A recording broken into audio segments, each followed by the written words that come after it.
All right, ongoing bush now, folks. We're going to look at the issue of fire, and that's what's brought us here, Nick, to this big clear-felled site, because in order for the trees to grow back, firstly, we need to burn it.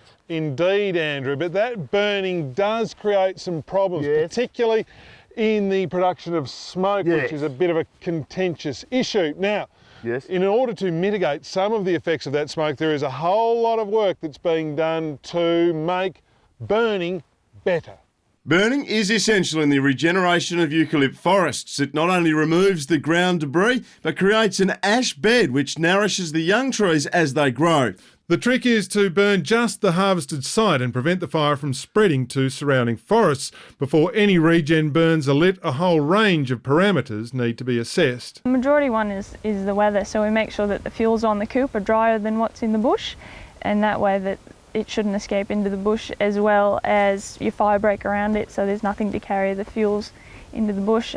Make sure the wind is minimum, so prevent sparks. Now, as well as all the weather information, Nick, this is one of the most important parts of when you can burn these pretty basic looking sticks. But very clever. They're very clever sticks. Kiln dried, so there's actually exactly 100 grams of sticks there. But if you leave it out in the bush for a period of time and then weigh it. With this little thing here, which is a set of scales. A stickometer. Yes. You get a absolute value for the amount of moisture in there, which in this case is about 13%. As if you can really read that.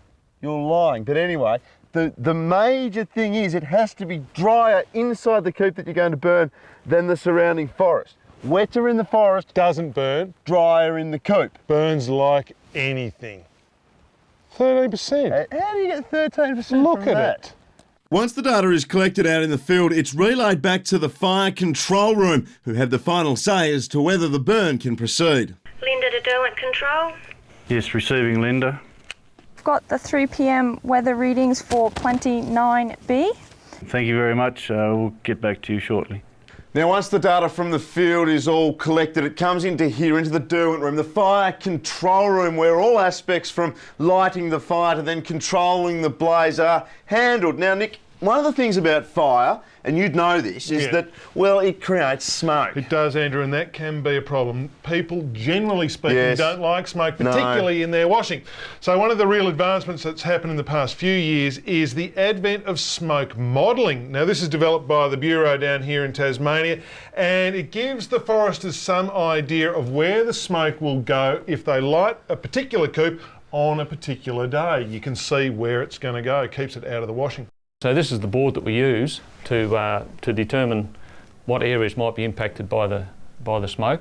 So using the smoke model, that gives us the general trend of the wind, and therefore we can determine what areas and decide not to burn because the smoke's going to go over Huonville or Hobart, and they're the sort of decisions we make using this board here. And if there's no wind? Well, if there's no wind, of course, the plume goes straight up. And some people are offended by the sight of that, but it certainly won't affect people's washing because it's thousands of feet into the air, sometimes 10 to 15,000 feet. The Bureau's smoke modelling is allowing foresters to better forecast the path of smoke than ever before, and thereby affecting fewer people. Forestry burns are strictly controlled and only get the green light if conditions are just